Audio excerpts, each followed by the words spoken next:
Hello বন্ধুরা, দেখো আমি মুখোশ পরেছি। আমি ওই করে গোঁজা দাদা, আমি ওই করে গোঁজা ওই এখন খাচ্ছে মেশিনের ওপর উঠে।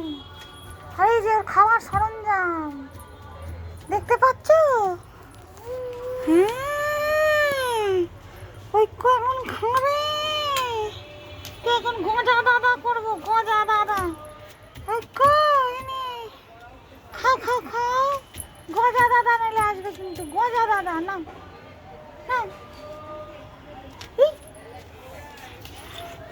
দেখেছো বন্ধুরা কত কি করতে হয়, এর থেকে তো মামলা করা সোজা গো। এই দেখো গজা দাদা হয়ে গেছে, গজা দাদা।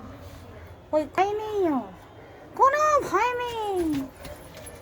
হ্যাঁ।